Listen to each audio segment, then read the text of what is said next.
정말 알고 싶은 거는 어른에 대한 그 데이터 분석은 어떻게 돼 있나. 네, 좀 더 알고 싶은 거예요. 좀 보여드릴게요. 네, 어른이 있으면 보여주세요. 보시면 중년에 대한 부분들을 여쭤볼게요. 네. 중년이 몇 살이라고 생각하세요? 중년이? 43에서 8, 7. 40 이상. 40 이상. 그 이유지. 45세 이상. 과거에는 40, 50대 이랬는데 요즘에는 조금 늦어진 것 같아요. 한 네. 40대 중반 정도부터 중년이 시작이 아니에요. 저는 50세 이후가 중년이라고 네. 그 제가 이제 강연을 할 때 이걸 여쭤봤을 때 그분 나이가 나와요. 근데 어떻게 이렇게 잘하냐? 그때 후반 40대라고 자기는 중년이라고 인정을 안 하는 거예요. 30대는 40대라고 그러고요. 40대는 50대라고 그럽니다. 50대는 60대 얘기예요. 근데 제가 아는 분 중에서 선배님이 70대 중반 분이 계신데요. 요즘 읽고 있는 책이 중년 건강법이에요. 그래서 시니어라고 하는 분들이 모여있는 사이트가 있어요. 근데 그분들은 얘기하시는 게 70대, 중년이. 60대 정도가 중년이라고 얘기하십니다. 그러니까 내가 하면은 로맨스고 남이 하면 불륜인 거예요. 원래 사람이라는 게 본인한테는 굉장히 너그럽고요. 상대한테 야박합니다. 똑같이 노년도 60대가 보통 많이 떠오르시거든요. 근데 절대 아니고요. 본인은 몇 살 때를 얘기하시냐면 80대를 얘기하세요. 와. 그러니까 명백히 손잘 안고 계신데 할아버지 그러면 화내세요. 그렇죠. 듣는 할아버지 기분 나쁜 거죠.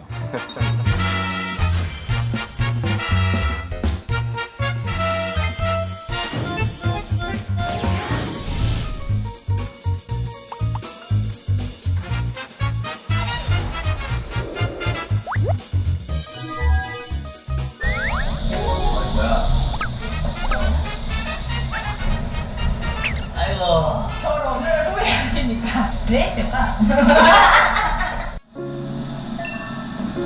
아프세요? 가장 외로울 때는 언제인가요? 지금 외로운데 혼자서 밥 차려서 먹어야 되고 많이 외롭고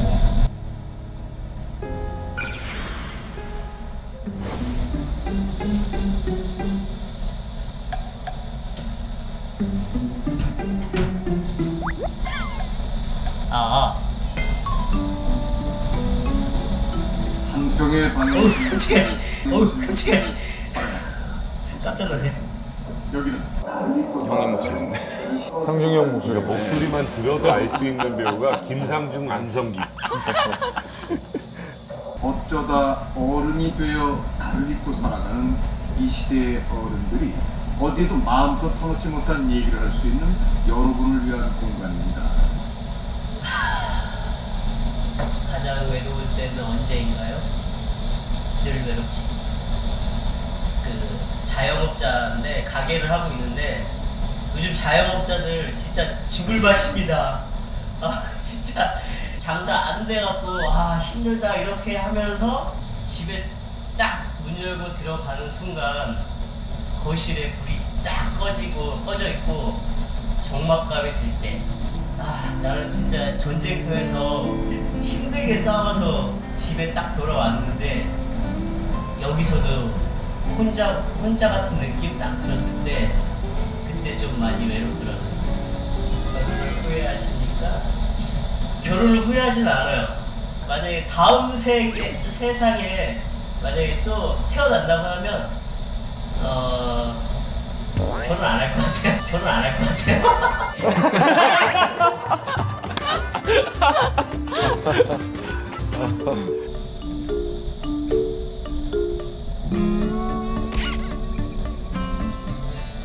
한평의 방에 오신 것을 환영합니다.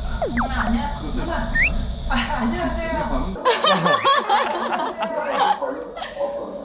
마음껏 쉬다 가셔도 좋습니다.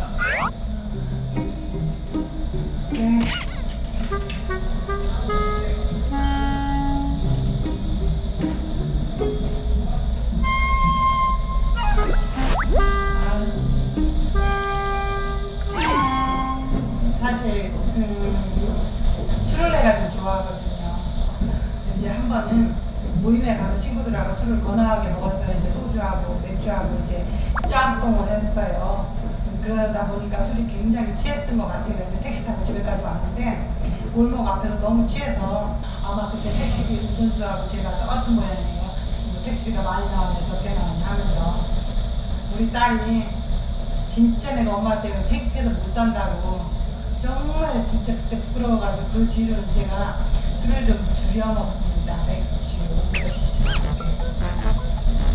두 개. 그러니까 어른은 실수를 덜 해야 되는 건가 봐요. 네. 안 무너질 거예요. 무너지면 어떡해?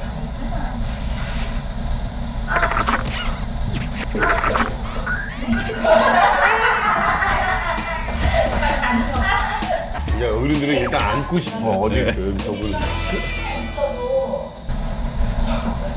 결혼을 후회하십니까? 아, 후회. 결혼을 왜 했을까? 나도 애들이랑 집에 다 있어도 혼자 텔레비전 이렇게 멀쩡히 보고 있다가 내가 지금 뭐 하는 거지? 이런 타입이잖아. 같이 있지만 그냥 혼자 있는 느낌.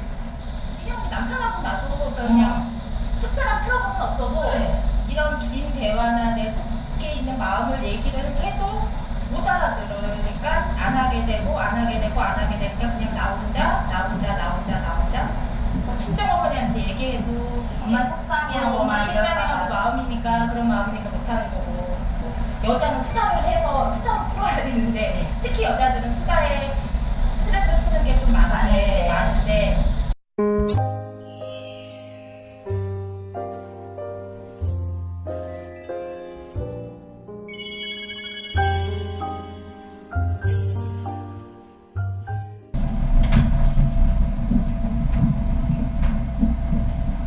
당신은 어른입니까? 예, 물론 어른입니다. 가장 외로울 때는 언제인가요? 지금 외롭네요. 인생에서 가장 부끄러웠던 순간은 부끄럽지 않도록 노력하도록 하겠습니다. 결혼을 후회하십니까? 예, 창피하지만 아직 결혼을 아직 못했습니다. 결혼을 빨리 해야 될 텐데 노력해 보겠습니다.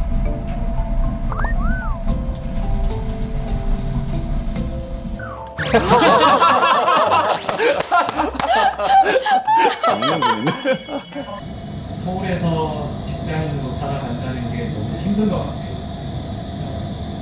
회사 생활하는 거나 이런 거는 만족하는데 물가도 너무 비싸고 아직 결혼을 하지를 못했는데 결혼을 하기 위해서 아직 돈을 그렇게 많이 모아놓은 것 같지도 않고 집값도 많이 비싸잖아요.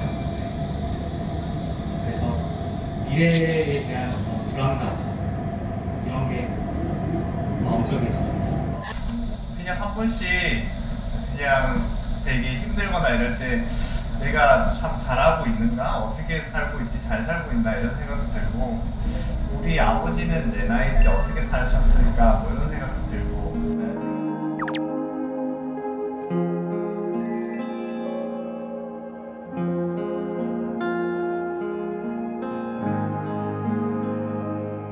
큰 애가 지금 6학년이고 작은 애가 4학년인데 돈이 필요한 일에 대해서만 저한테 얘기하고 일반적인 엄마하고 상의를 많이 하죠.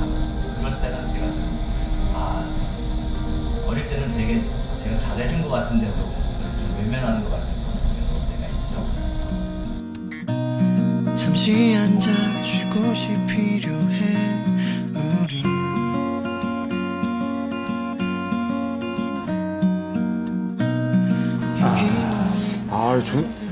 이 코너 좋은데요? 좋네요. 근데 지금 이거를 딱 들으면서 떠오르는 노래가 생각이 나. 아 웃고 있어도 눈물이 난다. 이 노래가 생각이 나. 여기 나오는 분들의 이 얘기를 들으면 웃으면서 얘기하고 있지만 이 저 사람들 마음속에 막 눈물이 흐르는 것 같은 그런 느낌이 좀 드네. 경쟁사 나온 건데. 경쟁사? 이게 실제로 이제 우리 한 상담 기법 중에서 환기라고 하는데 속에 있는 걸 누군가한테 얘기하는 것만으로도 상당 부분의 스트레스가 많이 가라앉게 되거든요. 저는 제일 지금 공감이 앞으로 갈 것 같은 생각이 든 얘기가 아까 왜 초등학교 6학년 4학년 딸 돈 얘기는 아빠한테 하고 다른 얘기는 엄마랑 한다. 그냥 포인트가 아까 그건 것 같아요. 그러니까 나는 어렸을 때 애들한테 잘해준 것 같은데도 지금 그러니까 사실은 이제 남자들 아빠들이 생각하는 기준하고 저는 실제로 해야 되는 노력 사이의 간극이 아직은 좀 크지 않나 그런 생각이 갑자기 남자들이 되게 안 돼 보여요. 불쌍하죠? 네. 굉장히 불쌍합니다. 지금 네네. 이렇게 변화하는 시기에 딱 끼어 있는 분들이 이제 이분들이 자기가 생각하는 것과 현실과 너무 차이가 크기 때문에 너무너무 힘들어하죠. 그럼에도 불구하고 네. 저는 저렇게 생각했던 아이들이 어른이 되면은 아빠가 아버지가 되지 않습니까? 그러니까 이게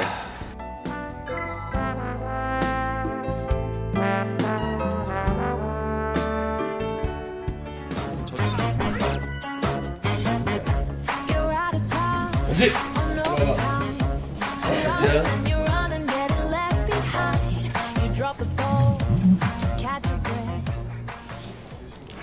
글쎄 난 그래서 뭐 아까 여지껏 우리 한 얘기로 가지고 딱히 어른은 어떻게 참 결론 짓기가 참 애매하지만 그럼에도 불구하고 어른은 책임을 질 수 있는 사람, 가장으로서의 책임이 있을 거고 아버지로서의 또는 뭐 직장 내에서는 또 직급에 대한 위치, 또 내가 한 말이나 행동에 대해서 책임을 좀 져야 되니까 뭐 일단 어른은 좀 책임을 질 줄 아는 사람이 어른이 아닌가. 누가 그러는 거야. 흰머리 하나 나는 게 뭐 농담이겠지만 이게 암이랑 하나 싸워가지고 이겼다고 하나씩 난다고.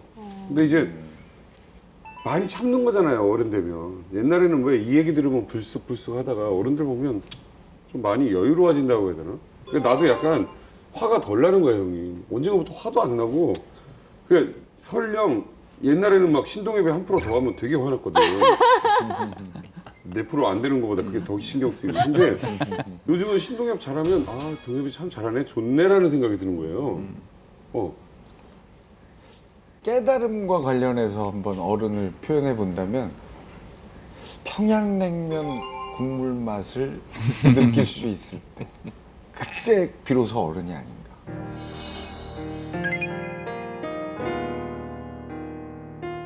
평양냉면 국물은 정말 그게 밍밍하죠. 정말 밍밍해요. 내 맛도 네 맛도 네, 아니죠. 그러니까 아주 막 강한 자극에 반응하는 게 이제 어린아이라면 어른은 민민하면서도 뭔가를 발견하고 네? 그리고 뭐 이렇게 웬만한 거에 흔들리지 않고 뭐 요런 때가 비로소 어른이 아닐까. 그런 의미에서 저는 아직 평양냉면 맛을 몰라요.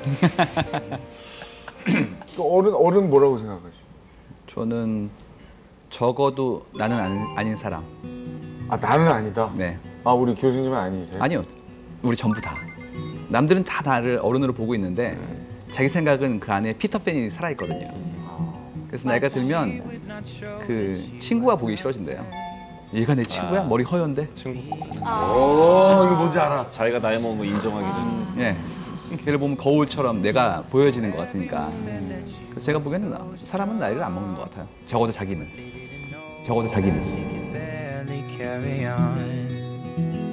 Sometimes it all gets a little too much, but you gotta realize that soon the fog will clear up, and you don't have to be afraid because we're all this.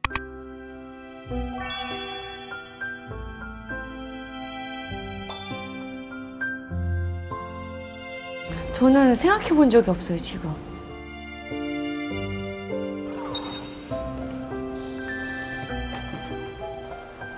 당신의 가치는 얼마입니까? 당신의 가치, 내 가치는 저의 가치를 글쎄. 내 가치는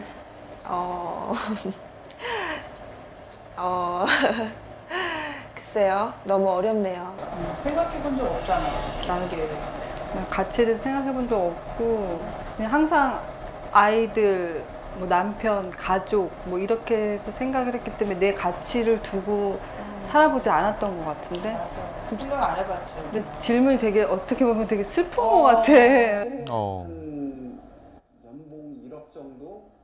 한 연봉 1억 정도를 받는 게 많은 직장인들의 꿈일 거예요. 그래서 1년에 1억씩 앞으로 남은 생이 30년이라면 제 가치는 약 30억? 예, 그 정도라고 생각합니다. 차에다가 튀지 않으면서 화려하지 않으면서 내가 할 수 있는 실력을 충분히 낼 수 있는 그런 차의 어떤 성능 부분에서는 뭐 그런 부분들이 나에 딱 맞는 차를 뽑자면 소나타가 아닐까 싶습니다. 저는 X이라고 봅니다. 저의 가치를. 소형차도 아니고요. BMW와 같은 고급형 차도 아니죠. 하지만 뭐랄까요? 가장 실용적인 차라고 할까요? 동생네가 많이 휴가를 못 가니까 조카들 데리고 같이 휴가를 가요. 우리 식구만 해도 6명이고 조카들까지 하면 2명, 8명이죠. 8명이 탈 수 있는 차. 또 처갓집에서 농사를 짓고 있기 때문에 때로는 시골에서 농사 지으신 감자나 고구마, 쌀 같은 거를 후배들한테, 선배들한테 가져가서 팔기도 해요. 그럴 때는 짐을 가득 실을 수가 있죠. 꾸역꾸역 그 짐을 짊어지고 가고 있는 나는 나이 가치는 X발 가격 같은 그런 거인 것 같습니다. 넌 얼마일 건데? 내 가치? 응. 엄마? 엄마?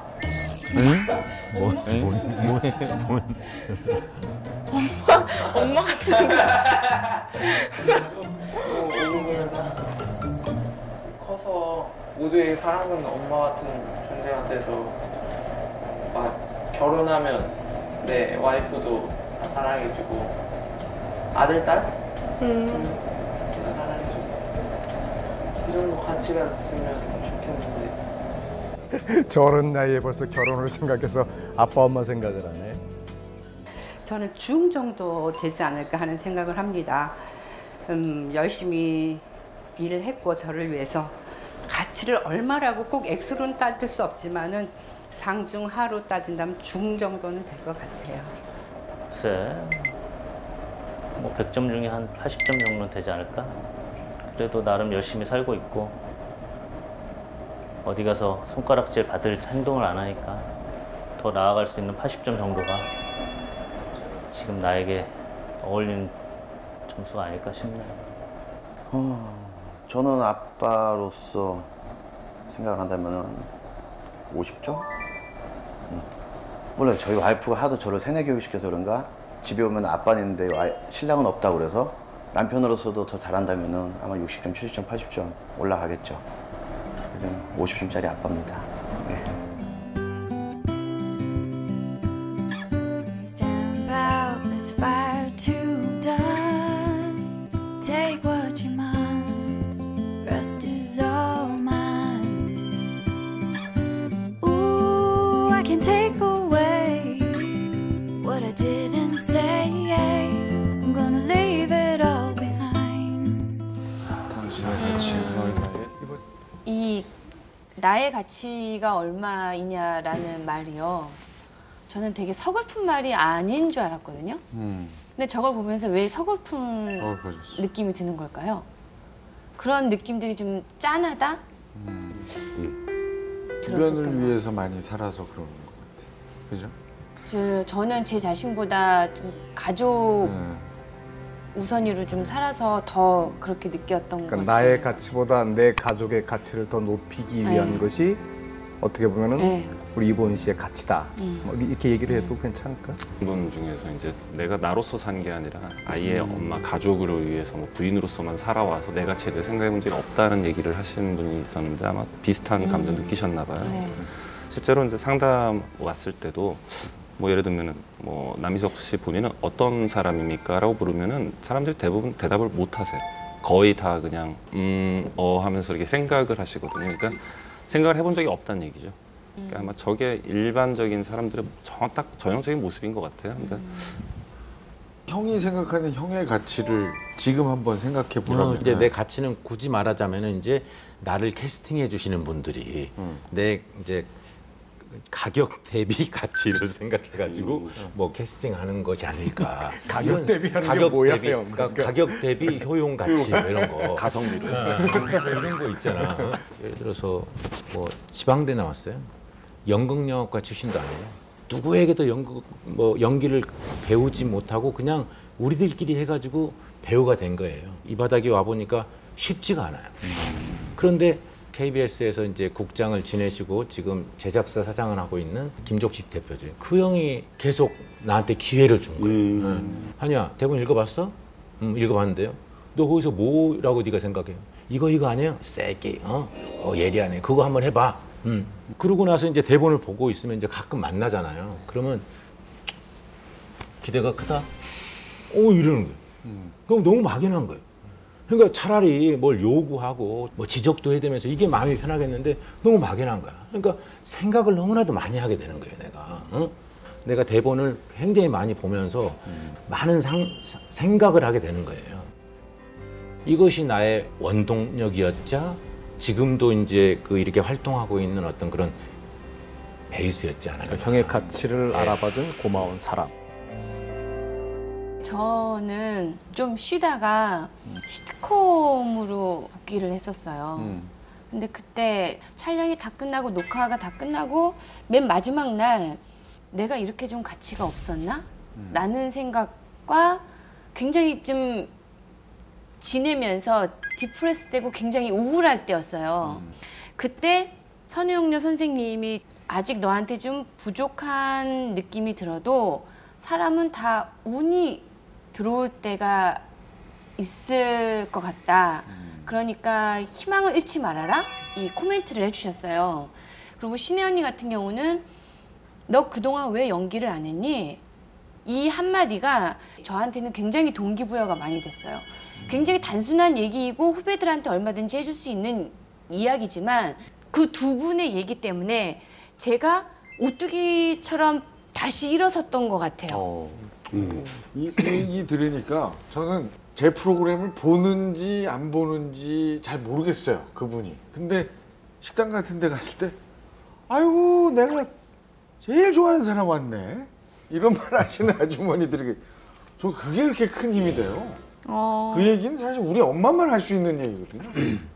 나도 이제 뭐 최근에 징비록을 끝냈는데 좀 식당에 가가지고서는 이제 그 식당 아주머니가 요즘 드라마 너무 잘 봐. 어우 힘 좋지. 아유 장비록 참 재밌어. 장비록 참 재밌어. 이렇게 되면 갑자기 힘이 딱 왔다가도 드라마를 지금 제대로 보시는 건가? 장비록이면 보신 거죠. 제대로 보신 거야. 그 정도, 그 정도면 보신 거야. 장비록. 진짜 말 한마디로 되게 힘주는 사람. 저기 얘기들 하고 있어.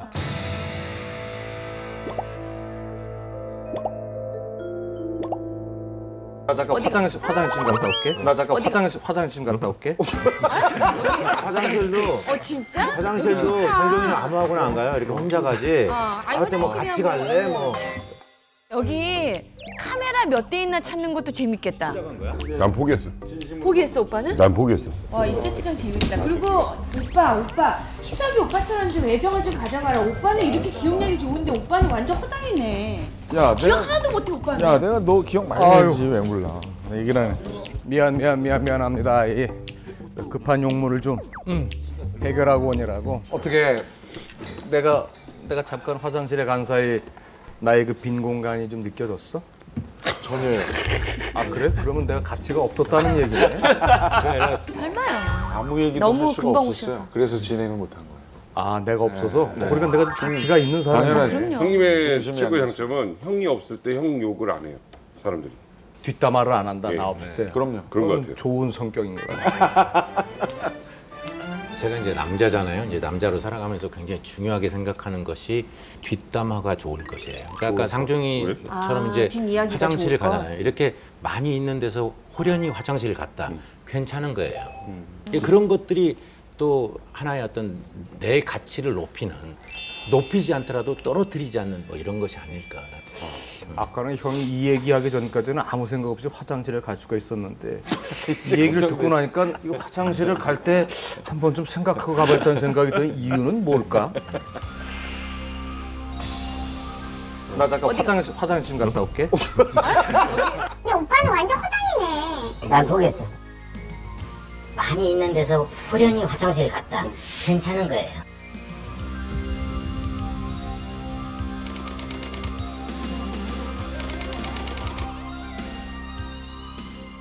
나는 이런 고민은 그맘때쯤 해보는 게 맞다고 맞아요. 저는 아주 되게 좋은 계기가 된 것 같고요.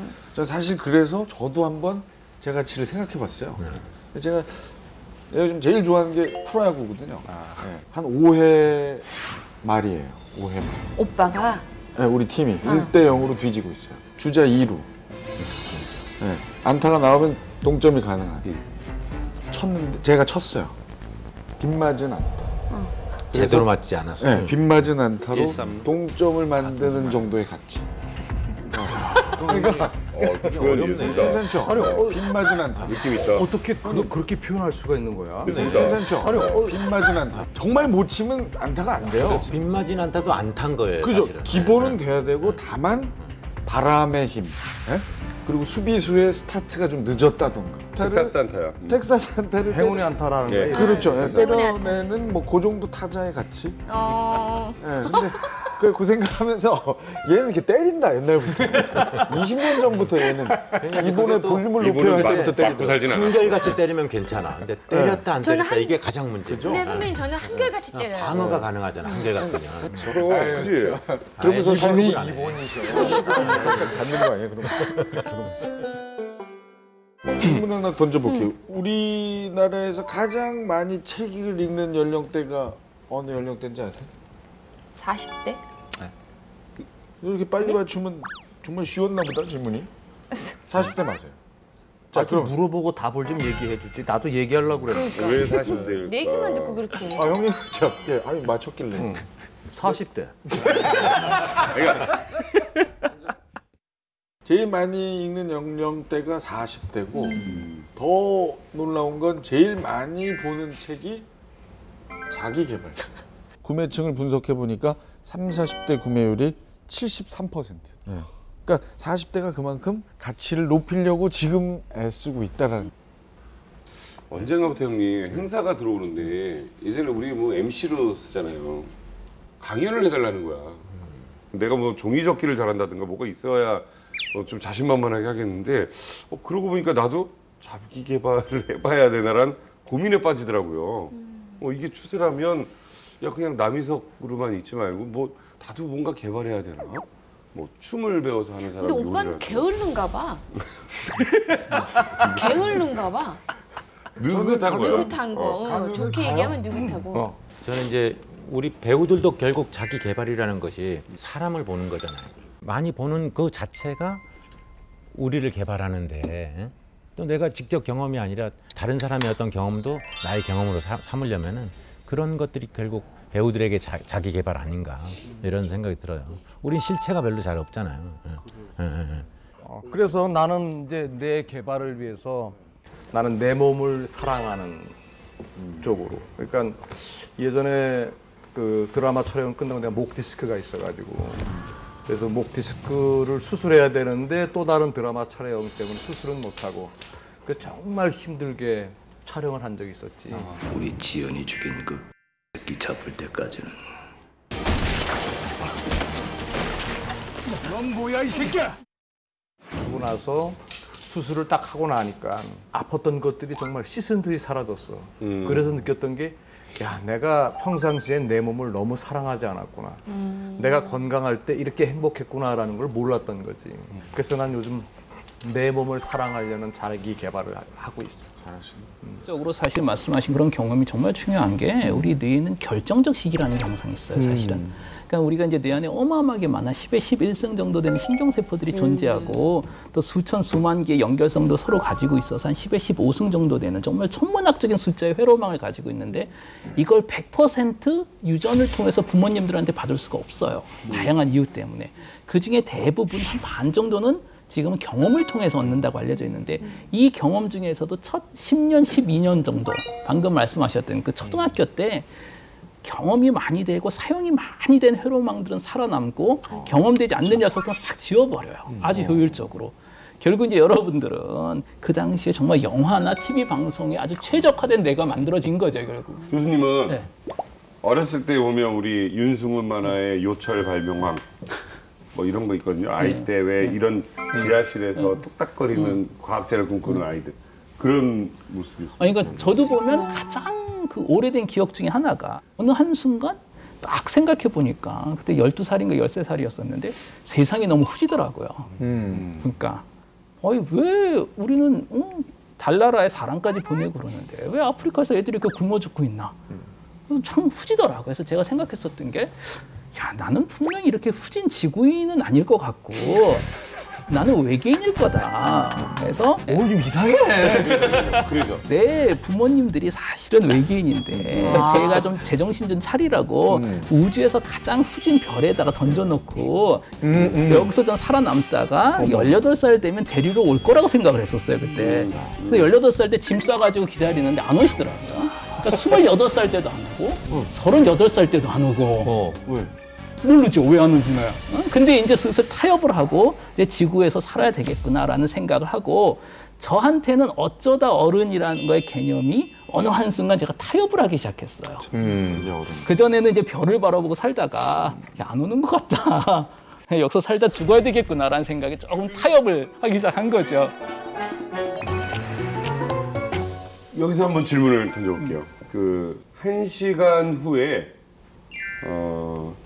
아주 커다란 해성 하나가 지구로 충돌하는데 그게 하필 정확히 대한민국이에요. 1시간 정도 남았어요. 뭐 하시겠습니까? 뭐 일단은 내 가까운 사람들의 안부를 먼저 좀 묻겠지. 뭐 내 주위에 아주 친한 어떤 사람들한테 어떤 뭐 작별 인사 정도도 하지 않을까? 제가 보기에는 1시간 후에 전화하시면 그분은 안 받을 것 같아요. 바빠서 1시간 남았으니까 다른 거 하시느라고. 아니면 이걸 조금 바꿔서 그러니까 1시간 후에 정확히 죽는다는 걸 알았을 때 그러니까 남들은 안 죽어. 그렇지. 근데 저는 아마 음악 들을 것 같아요. 네, 왜냐면 내 인생에서 가장 행복했던 순간을 다시 1시간 동안 느껴보고 싶은 건데 최근에 그 조수미 씨가 새 앨범을 발표했어. 근데 이소라 씨의 바람이 분다라는 곡을 조수미 씨가 다시 부른 거야. 너무 좋아요. 근데 커피숍에 앉아서 정말 펑펑 울었다니까. 남들은 갱년기라서 그렇다는데. 그런 것도 좀 있는 것 같은데요? 영향이 아무래도. 네, 근데 이어폰을 끼고 음악을 듣는데 너무 행복한 거야. 그래 나오는데.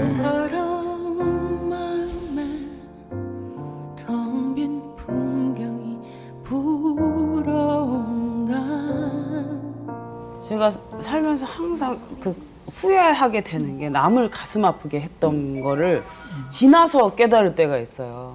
그 사람이 기억하든 못하든 간에 내가 내 기억 속에서 잘못했구나라고 이렇게 깨달은 친구들 리스트를 만들어서 찾아다니면서 미안하다고 그랬어요.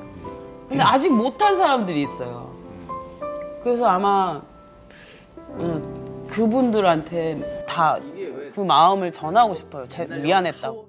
저는 진짜로 생각했거든요. 나는 1시간 뒤에 내가 죽는다면 내 비밀번호 있는 거를 가르쳐 줄 때가 있어요. 아내랑 아이들한테 비밀번호 가족이 있으니까. 은행에는 몇 번이고 어떤 놈한테 돈 꺼줬던 게 있는데 이거는 받았으면 좋겠고 그렇게 한 다음에 그 휴대폰 유심을 뜯어먹을 거예요.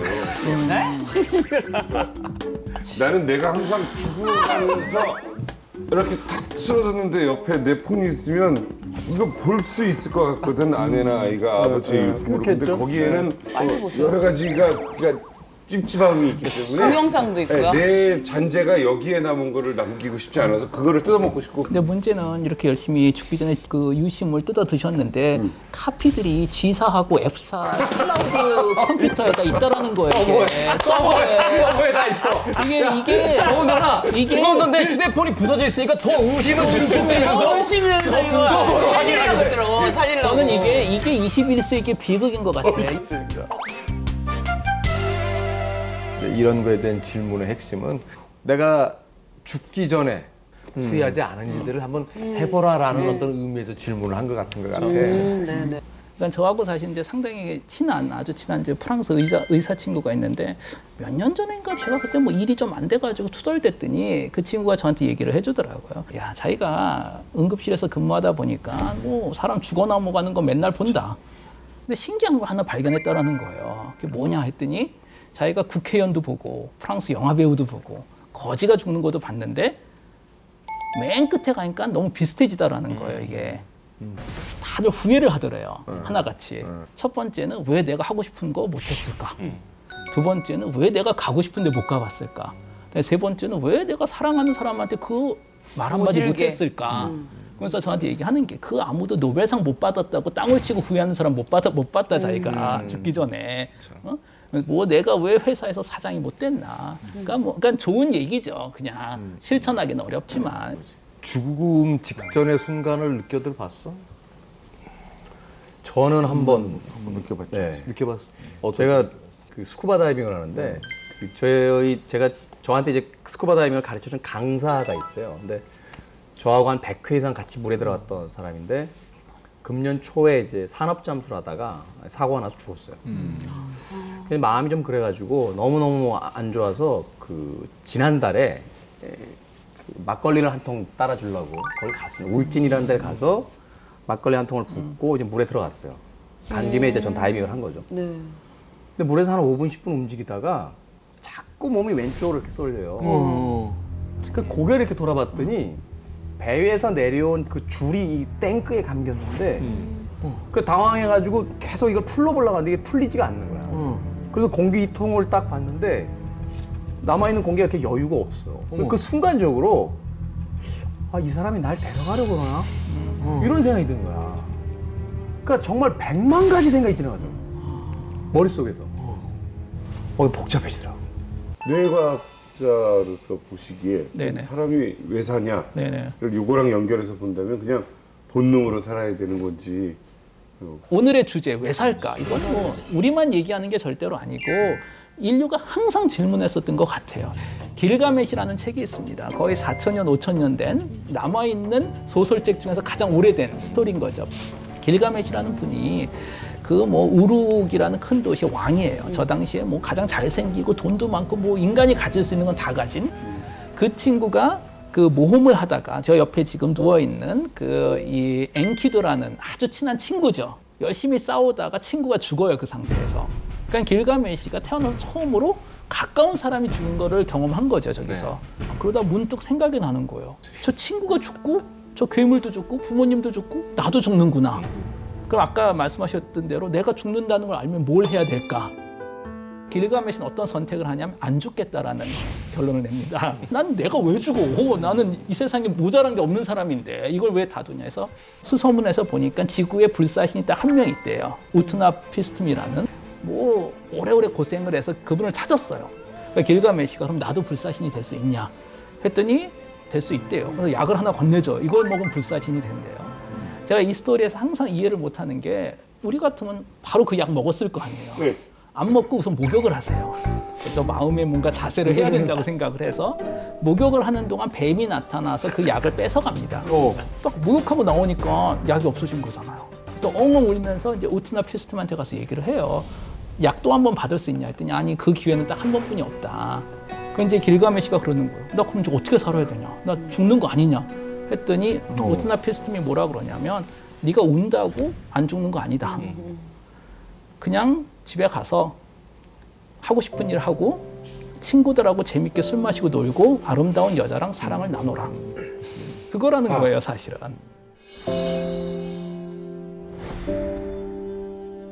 저도 가끔 그런 얘기 하거든요. 야, 이 지구상에 60억 인구가 있는데 150년 전에 있던 사람은 단 한 명도 없어. 그렇죠. 죽음을 인식하지만 체감 못 하는데 왜 일본에서 그 몇 년 전에 이제 지진이 되게 크게 나서 그 원전이 터졌지 않습니까? 그리고 나서 일본 쪽에 바뀐 문화 중에 하나가 뭐냐면 일본 사람들이 그렇게 검소하고 절제하고 낭비가 늘기 시작했잖아요. 그쪽 사람들 표현에 따르면 말하자면 언제든 죽을 수 있다라는 걸 깨닫기 시작하는 순간 왜 이렇게까지 절제하며 살아야 되는가가 무너진 거예요. 근데 사실 왜 그런 경우 있잖아요. 큰 교통사고를 당하고 난 사람이 어느 날 왔더니 짐을 싸고 있어서 뭐 하는 거냐 했더니 우리 이혼하자. 나 그냥 이런 상태로 계속 삶을 진행하는 건 아닌 것 같다. 뭐 이런 얘기를 던진다는 거죠. 그러니까 죽음을 체감하는 순간. 우리가 죽는 거 자체도 지금 짜증나는데 또 나이가 들어요. 저희도 지금 다 나이가 들었기 때문에 여기 모인 거잖아요, 사실은. 나이 들면 좋은 게 별로 없어요, 사실은. 방금 말씀하시는 왜 시간이 갑자기 빨리 흐를까? 시간 빨리 갈 때 있어. 아니 어렸을 때는 분명히 뭐 한 달 지나가는 것도 그렇게 오래 걸리는데 이제 우리는 2015년 다 지나갔잖아요. 맞아요. 좀 있으면 크리스마스잖아요. 저게 몇 년 전에 밝혀졌어요. 뇌과학적으로. 왜 차이가 나는지. 우리 같이 나이 먹은 사람들한테는 상당히 우울한 결과인데 알고 보니까 어렸을 때 뇌의 신경세포들이 정보를 더 빨리 처리합니다. 머리가 더 빨리 돌아요. 머리가 빨리 돈다라는 건 인생이 슬로우 모션으로 보일 수밖에 없다라는 거예요. 축구 경기에서 1초에 사진을 30번 찍으면 우리가 보는 장면인데 1000번 찍으면 그게 슬로우 모션이잖아요, 결국은. 그러니까 아이들은 슬로우 모션으로 세상을 경험하는데 우리들은 뇌가 느려져요. 그러다 보니까 세상을 듬성듬성 경험하는 거예요. 그러니까 1월달, 7월달, 12월달 그냥 쑥 지나가 버리는 거예요, 결국은. 그래서 그냥 시간이 빨리 지나가는 거예요, 결국은. 아니 그 얘기 들으니까 생각나는 게 한 해를 이렇게 생각해 보면 없는 달이 있어요. 그 3월엔 뭐 했지? 이런 달들이 나타나는 거예요. 자꾸 봄이 없이 여름이 오는 거예요. 그럼요. 네. 그건 이제 겨울에 저게 보시는 거가 듬성듬성 세상. 그러니까 생각해 보세요. 우리가 이론적으로 1000년을 생물학적으로 산다 그래도 태어날 때 한번 세상을 경험하고 죽을 때 경험하면 눈 뜨면 죽는 거예요. 그거는. 그러니까 결국 세상을 경험하지 않으면 아무 의미가 없는 거죠. 그래서 또 이제 과학자들이 어떻게 해서라도 노화된 뇌의 속도를 다시 어릴 때 속도로 바꿔놓을 수 없을까 연구 많이 하는. 죄송하게도 결과가 없습니다. 아직까지는. 지금 여기서 죄송해요. 아니 잠깐만. 죄송해요. 아니 잠깐만. 연구를 좀 하셔야 될 것 같아요. 아니 잠깐만 있어요. 그 방법은 두 가지 아주 쉽게 사용할 수 있는 방법이 있습니다. 첫 번째는 커피를 우선 드시면 돼요. 카페인이 약간 신경세포의 속도를 빠르게 합니다. 그럼 열잔이 아니 근데 문제는 효과가 5분뿐이 안 가요. 두 번째는 집중을 하시면 됩니다, 사실은. 집중을 하는 순간 신경세포들의 속도가 빨라져요.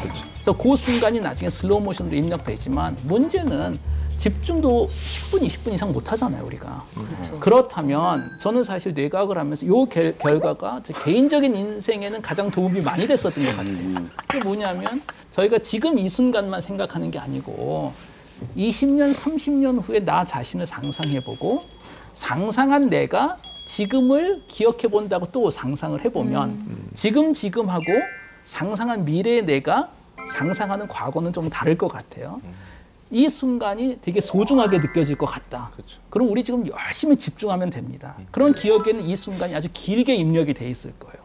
거꾸로 이 순간이 정말 괴롭다. 아니 뭐 김대식 교수 대학 교수라고 나와서 말도 안 되는 사이언스 픽션 얘기만 하고 있고 짜증난다.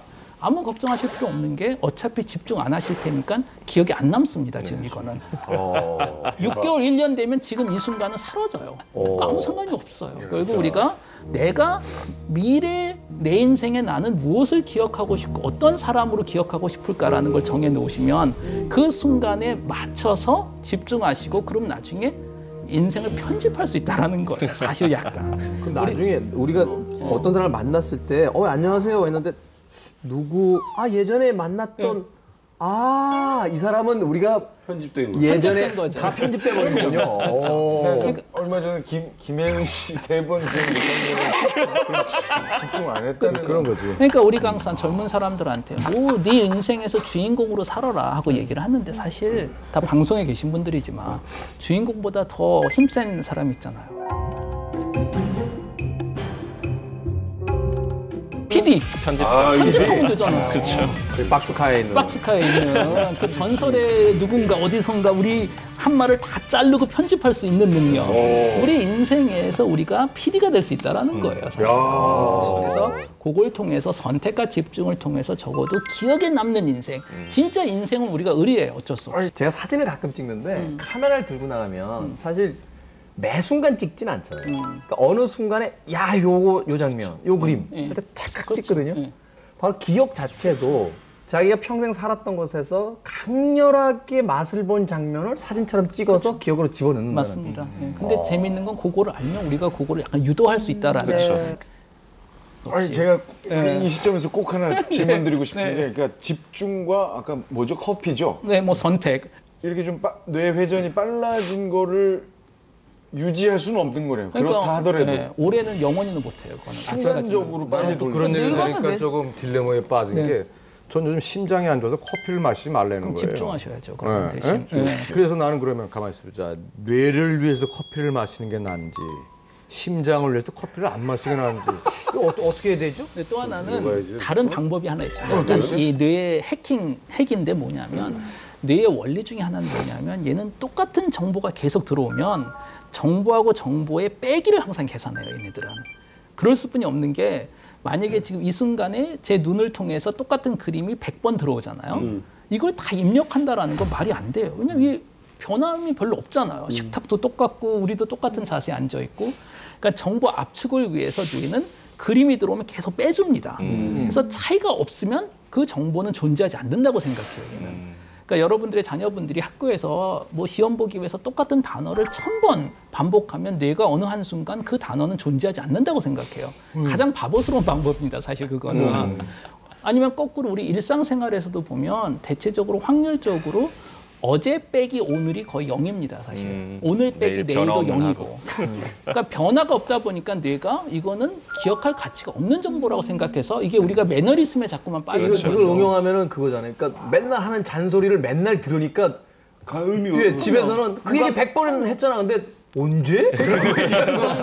그러니까 잔소리 빼기 잔소리가 0이 되면 잔소리를 하시더라도 매일마다 창의적으로 새로운 잔소리를 하셔야 됩니다. 아니 그럼 애들이 영어 단어 1000번씩 외우고 이러는 거 잘못된 방법이네요. 그건 잘못된 한 단어를 적당히 외우고 말아야 되네. 그러니까 단어 배우다가 조금 다른 공부하다가 게임 그러니까 다양한 변화가 제가 그렇게 했어요 어렸을 때. 아니 우리는 그거를 집합력에 떨어지고 혼란하다고 아니 절대로 아닙니다. 뇌과학자 명사 부정사에서 밑장 파였어. 이상하게 그러니까 나름대로 이렇게 사소하게 집착하는 게 있잖아. 나는 나 같은 경우에는 이제 오토바이를 타고 다니니까 주유소들을 이제 많이 지나친단 말이야. 근데 사실은 어떻게 보면은 그 이론 차이가 별거 아니야. 이런 차이가 별거 아닌데 지나가다가 리터당 리터당 1,520원. 그럼 조금 가면 좀 더 싸운 데 나올 거야. 그럼 싹 지나가면 1,518원 이렇게 나와. 에이 조금 더 가면 또 나오지. 그러면 그 다음부터는 높아져. 높아져. 알지? 꼭 넣고 나고 난 다음에 지나가면은 그때서야 더 낮은 금액의 주유 금액이 나오는 거야. 그러니까 사실 크게 놓고 보면은 몇십 원, 몇백 원 차이거든. 맞아요. 근데 왠지 그 몇 원이 맞아요. 아주 큰 차이인 것 같아가지고 그런 일들이 좀 있어서 그런 거에 좀 집착을 한단 말이지. 그런 것도 있을 거 아니야. 있어. 저는 냉장고에 캔커피가 이렇게 줄어들면 되게 불안해. 캔커피 좋아하시는구나. 네, 그래서 저는 사실 그 냄새를 못 맡아요. 근데 냄새를 못 맡으면 맛을 못 느끼지 않아요? 그래서 그것도 이제 오랫동안 하다 보면 이제 미각의 에레터 발달이 돼요. 네. 그래서 그 캔커피 달짝지근한 걸 꼭 아침에 마셔요. 그리고 일 끝나고 나서 또 마시고 시원하게.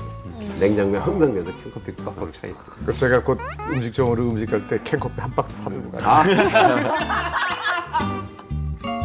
저는 한동안 좀 센 게 베개였어요. 그런 분들.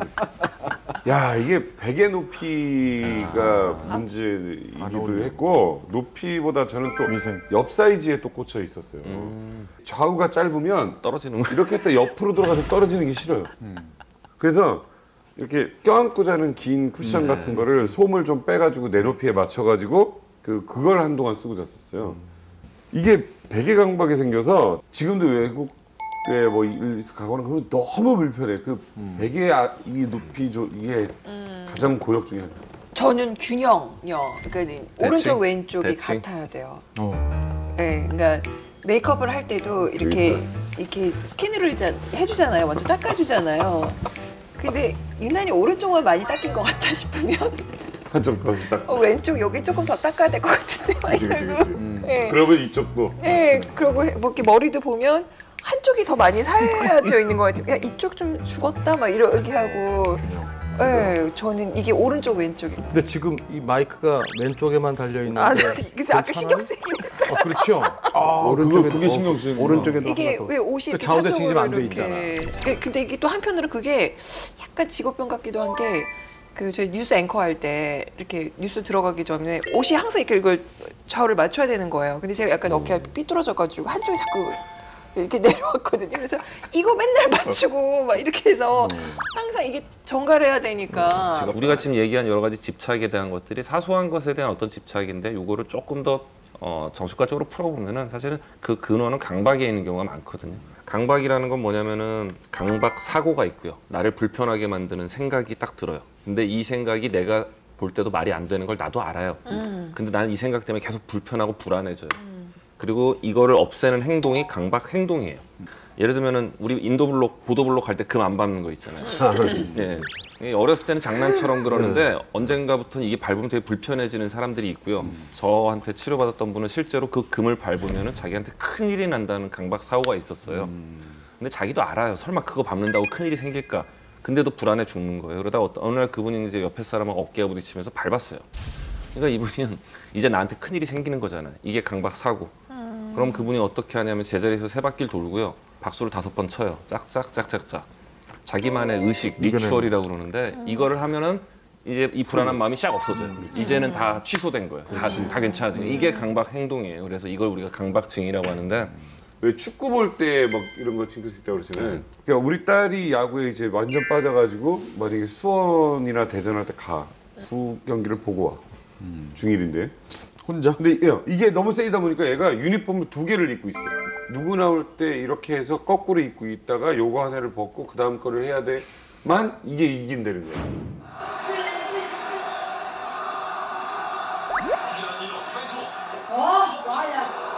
너무 나빠요. 근데 이게 너무 세이다 보니까 아내가 앉아서 핸드폰을 보고 있으면 져 우리가.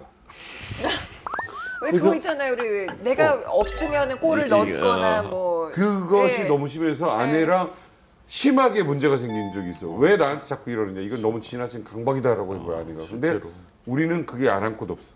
아내가 꼭 왼쪽에 그 위치가 있어요. 거기 서서 이래줘야 이겨. 꼭 이렇게 해야 돼. 다들 강박에 관련된 어떤 테마들은 가지고 있는 경우가 많은데 한 사람이 하나만 있는 경우도 있지만 보통은 2-3개가 있는 경우가 흔해요. 이런 성향이 있는 분들은. 첫 번째가 청결, 위생에 대한 건데 이거는 사실은 오염에 대한 공포거든요. 그러니까 내가 뭔가 여기 묻었을 때 세균이나 바이러스의 감염에 의해서 내가 잘못되거나 죽을지도 모른다는 공포가 있다고는 하는데 무의식적이기 때문에 그걸 잘 모르지만 그냥 내 싫은 거예요. 그 다음에 아까 얘기한 대칭, 좌우 대칭에 대한 거. 그 다음에 정리정돈에 대한 거. 그 다음에 체크에 대한 것도 꽤나 많거든요. 집에서 한번 나오려면 집 한 3-4번 가셔야 되는 분들이 있어요. 이거 잠궈놓고 나왔는데 창문 안 잠근 것 같아요. 또 창문 잠그고 나왔는데 또 이런 분들. 결혼하고 나서 와이프의 성향에 따라서 좀 틀려질 수 있어요. 와이프가 참 싫어할 수 있어요. 그런 거. 그냥 막 지저분하고 이렇게 재활용을 이렇게 봉지가 큰데 한 일주일 뒀다 버려야 되는데 이 찌끄러기가 자꾸 묻어서 들어가면 여름에 막 냄새가 나거든요. 그러니까 꼭 헹궈서 버려라. 와이프가 옆에서 계속 잔소리하게 되면 그걸 이제 쫓아가게 되는 거예요. 저는 그 공동 화장실 밖에 나가서 화장실 나가면 휴지 일단 좀 뜯어서 좀 버리고 쓰거든요. 그것도 맞죠. 그것도 그렇고. 그럼 왜 그러는? 아니 이게 위생상 괜히 만진 누가 썼던 거 같아서. 누군가의 손이 묻어 있는 거죠. 일단 저기 성경 씨도 약간 결백에 대한 강박이 좀 있네. 근데 그런 집착들이 얼마든지 이렇게 버릴 수 있잖아요. 그죠? 아니, 그럼요. 생각을 달리하면 버려지는 거 아니에요? 네, 그러니까 저도 뭐 별의별 게 다 있었었는데 뭐 청결, 위생에 대한 거 씻는 거 아니면은 뭐 대칭, 그러니까 액자, 뭐 플랜카드, 뭐 이런 것들 걸려 있으면 이 삐뚤어진 게 다 보이거든요. 옛날에는 다 가서 이거 바로 잡았는데 요즘엔 그냥 보고 아 저 아이는 삐뚤어져 있구나 하고 말죠. 그냥. 이제는 네, 별로 그냥 안 불편하고. 저는 실제로 생각을 달리해서 버린 집착이 하나 있어요. 저는 예의에 그렇게 집착했어요. 어릴 때부터 집에서도 그렇게 교육을 받았고 저도 그게 좋았고 윗사람은 왜 버려요? 아니 이게 윗사람을 만나면 뭐 정확하게 인사를 해야 되고 말을 계속 존대를 하고 심지어 아랫사람에게도 처음 본 사람에게 말을 놓는다는 건 꿈도 못 꿨던 사람이거든요. 그래서 실제로 처음 보는 후배들이 와서 인사를 하면 아이고 잘 보고 있습니다. 예 반가워요. 이랬더니 힘들어하고 어려워한다는 얘기를 듣고 제가 어느 순간 처음 본 후배한테 반가워 얼른 와 뭐 이렇게 그랬더니 더 폄훼하고 맞아요. 그러니까 생각을 좀 바꿨더니 나를 불편하게 생각하고 그때 이게 버려지더라고요. 나도 사실은 군대 가기 전에는 이렇게 잠을 잘 때 한번 쓱 흩어봐서 머리카락이 보인다. 그 보이는 머리카락을 다 줍고 난 다음에 없으면 그때 잠이 들었다고. 근데 이제 군에 가니까 정말 그런 거 저런 거 할 게 없잖아. 많은 남자들이 같이 움직여야지, 같이 씻어야지, 같이 먹어야지, 뭐 이제 이런 것들은 조금씩 그런 부분들이 완화는 돼 가는 것 같다고. 지금은 뭐 머리카락이 있는가 보다 정도지 이제는. 이게 또 재밌는 게 내가 그 집착이나 강박을 버렸을 때 이거 했을 때 쾌감이나 뭐 뿌듯함이 있지만 이걸 버렸을 때 편안함이 또 있어요. 정말로 거기서부터 내가 좀 자유로워지는 느낌이라는 것. 내가 좀 나를 돌아보면서 생각을 해본다면은 더 좋아질 수 있고. 그냥 이 집착으로부터 좀 벗어난다는 거, 한두 개씩 버린다는 것도 어떻게 보면 또 어른이 돼가는 길인 것 같기도 하고요.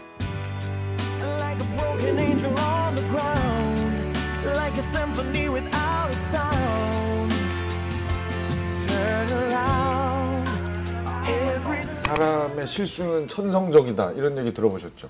그만큼 누구나 다 실수한다는 얘기인데 정말 이건 잊지 못할 실수다 이런 거 혹시 워낙 최고의 셰프시니까 예전에 혹시 어렸을 때 음식 실수하신 적 있는지? 네? 이제 그거는 거의 음식하는 사람들 뭐 마찬가지겠지만 이렇게 위에 서브들이 있을 때는 음식을 손님한테 마음대로 못 내요. 어떻게 하다가 우연찮게 주방장이 된 적이 있어요. 막 그 코스 요리 같은 게 막 들어왔는데 해파리가 없어서 해파리를 딱 뒤쳐서 불리는데 그게 보통 한 4-5시간 걸려요. 근데 붙여서 막 짠물 빼고 바로 했는데 이제 이게 고물줄처럼 돼가지고 나와가지고 엄청 손님한테 혼난 적이 있어요. 식당에서 일하시는 분들이 이제 밑에 있을 때 많이 혼나는 게 밥 질게 했을 때 있어요. 밥 지르면 그날 벨이거든요. 근데 그걸 어떻게 다시 할 수가 없어요. 어마어마한 양을.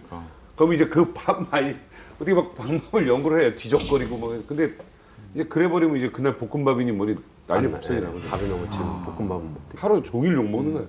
두 분이 같이 일하시는 것 같아요. 나도 지금 얘기하다 자꾸 생각했는데. 여기 주방장이시고 조수. 까먹었죠. 까먹었어요. 밥 지른 거랑 장태우리. 난 남희석 씨가 아닌 줄 알았어요. 여기 대가 두 분 모시고 오늘 토크쇼 하는 좀 비슷한 이렇게 상처 같은 게 있었는데 아무 생각이 없이 이렇게 얘기했을 거예요 그쪽에서. 근데 딱 그러니까 뭔 얘기를 하다가 뭐 결혼 얘기 뭐 이런 얘기를 하다가 또 누가 그러더라고요.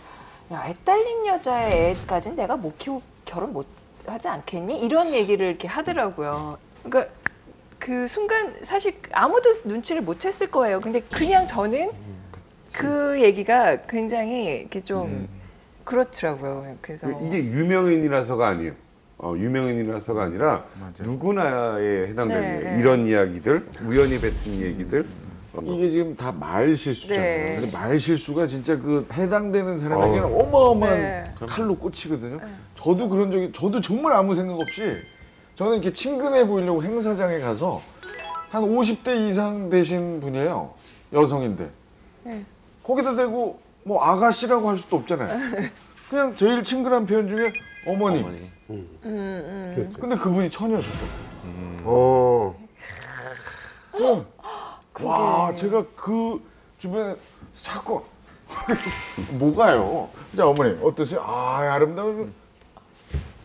그래, 왜? 그랬더니 처녀세요. 그때부터 제가 와 진짜 완전히. 근데 정작 그분은 애써서 아니 괜찮다고 다들 그런다고 그러는데 얼마나 미안한지. 사람이니까 실수를 하는 거지. 우리가 그러잖아. 그러면 사람이 아니지. 너무 죄송스럽고. 그래서 그 로마의 정치가이자 무인인 누군가가 어른들이 저지르고 쉬운 실수 유형을 정리를 했어. 공감 가는 게 있는지 한번 보자고. 남을 받고 일어서야 한다고 착각한다. 변하거나 고칠 수 없는 것에 대해 걱정만 한다. 이룰 수 없다고 해서 애초에 불가능하다고 치부해버린다. 남들에게 자신의 살아가는 방식을 강요한다. 따끔따끔하다 이거. 내가 잘 살기 위해서 남을 밟고 일어서야 한다고 착각한다. 아무래도 이제 이런 부분에서는 우리 엄보경님은 직접 요식업을 하시니까 그런 일들이 좀 많죠. 네, 대한민국엔 어디 가나 어느 틈에서 오픈을 해도 식당이 너무 많아요. 그래서 그 주위에 있는 식당에서 경쟁해서 지면 아예 하지를 말아라. 그래서 뭔가 새로운 아이템이나 많은 자기 음식에 대한 개발을 해서 그 사람들을 밟고 일어설 수 있으면 해라. 항상 그런 생각을 해오면서 살았거든요. 근데 이제 이런 부분에 대해서는 우리는 어렸을 때부터 듣고 자랐던 것 같아요. 그렇죠. 예를 들자면은 아이한테 너 밖에 나서 싸우고 맞고 오지 마. 무슨 일 있어도 이겨. 절대로 맞고 오지 마. 뭐 이런 얘기들. 그런 얘기도 들어봤잖아요. 그럼요. 저는 아니었던 것 같아요. 여자들 같은 경우는 어때요? 저는 그냥 부모님이 항상 옛날부터 지는 게 이기는 거야 그렇게. 언니랑 비교는 안 했어요 누가? 다른 사람들이나 아니면? 항상 잘할 때는 언니랑 비교를 안 했고요. 이제 제가 아나운서가 되고 나서 언니가 배우 미스코리아고 제가 아나운서고 하니까 그러니까 이제 둘이 이제 눈에 띄는 직업을 갖고 있는 사람들이니까 그래서 그랬고 저는 제가 이길 수 없거나 그러면 저는 그냥 뒤돌아가서 다른 쪽으로 가버리는 편이라서 네 그러니까는 뭐 이쪽에 있는 내가 지금 속해 있는 사람들하고 경쟁해서 내가 조금 유리하거나 이길 승산이 없다 생각하면 좀 바꿔버려요. 필드를 아예 바꿔버려요. 그냥 딴 데 가서 하면은 기존에 있었던 그 저만의 노하우나 이런 경력이 도움이 돼서 새로운 필드로 가면 그 경쟁력이 생기더라고요. 재밌는 게 우리나라는 성적하고 등수하고 이퀄이라고 생각들을 하세요. 쉽게 말하면은 너 이번에 시험 잘 봤니? 잘 봤어요. 그래. 뭐 이게 아니라 시험 잘 봤어? 몇 등이야가 나와요. 그 다음에 100점 맞았어요. 그러면 아이고 잘했다가 아니에요. 100점짜리 몇 명이니 나오는 거예요. 맞아. 네, 그러니까 이게 우리나라의 교육 방식이 상당히 상대적이거든요. 절대적이 아니라. 그러니까 1등은 한 명밖에 없잖아요. 그럼 내가 1등 되려면 얘를 밟아야지 내가 1등이 될 수 있는 거고. 그러니까 내 성적이 내 스스로 뭔가가 더 향상되어 가는 거에 의미를 부여를 해줘야 되는데 그게 아니라 너는 전체 쭉 줄 세워놔서 몇 등이니가 더 아이들에게 더 큰 가치로 다가오기 때문에 이런 실수들을 하는 것 같아요. 고칠 수 없는 것에 대해 걱정만 안 할 수 있는 환경이 하나 있어요. 극한의 고통이 주어지거나 정말 어쩔 수 없는 이거에 닥치잖아요. 그럼 이게 바뀌더라고요. 몸과 마음이 다. 저는 사실 제가 지금 태연하게 앉아 있지만 불과 한 5년 전만 해도 저는 저렇게 큰 게 있잖아요. 네. 근처에도 못 갔어요.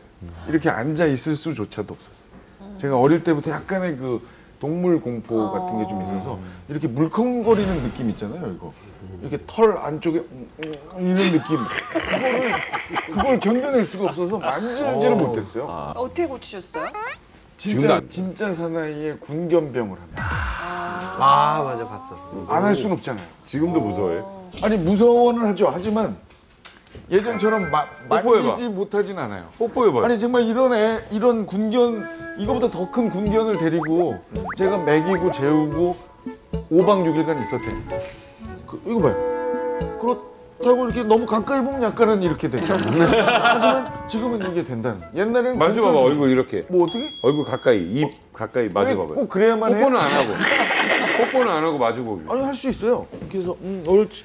그래 바두가. 아니 그렇게 말고. 저 정도면 괜찮은 거 아니에요? 이 정도면 진짜로 많이 그러니까 극복이 된다. 그러니까 이런 거 있잖아. 이런 거. 굉장히 순진한. 그렇게 해줘. 골든 리트리버는 되게 순진해. 야 진짜 지금 그래? 싫어해.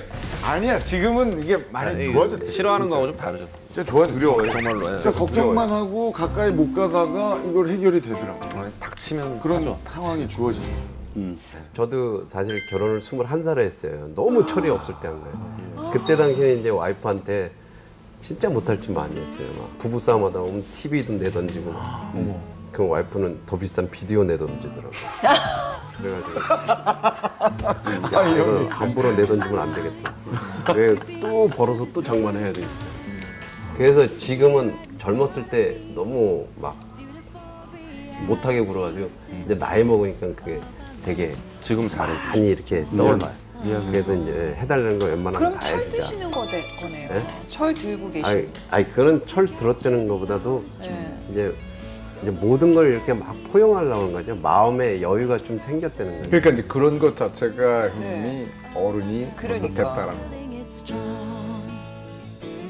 저도 뭐 당연히 실수를 많이 하는 사람인데 나이가 좀 먹어가거나 제가 그래도 정신과 전문의로서 좀 성숙해 간다라고 느끼는 거는 먼저 실수에 대한 자각이 빨라지고요. 아 내가 실수했구나라는 거를 옛날에는 나중에 지나고 보니까 아 이거 실수했었네라고 했는데 지금은 하면 말이 나가면서 혹은 이거 하면서 또 그런다라는 거 알고 두 번째는 실수라는 걸 깨닫자마자 그 사과가 바로바로 나가는 것 같아요.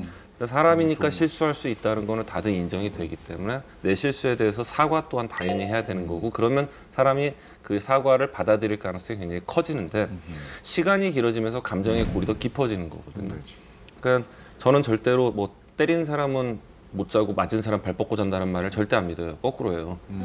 이게 사람의 기억이 굉장히 왜곡되기 쉬운데 맞은 사람은 그걸 기억하는데 때린 사람은 보통 기억을 못 합니다. 맞아요. 실제로 내가 툭 내뱉었던 실수에 대해서 나는 기억도 안 나는 일을 상대방은 굉장히 가슴에 상처가 돼서 오랫동안 시간이 지날수록 더 힘들어하거든요. 그래서 내가 일단 실수인지 아닌지 빨리 자각하고 자각하는 순간 바로 사과를 하는 게 어떻게 보면 가장 그 실수를 만회하는 좋은 방법이 아닌가 싶거든요.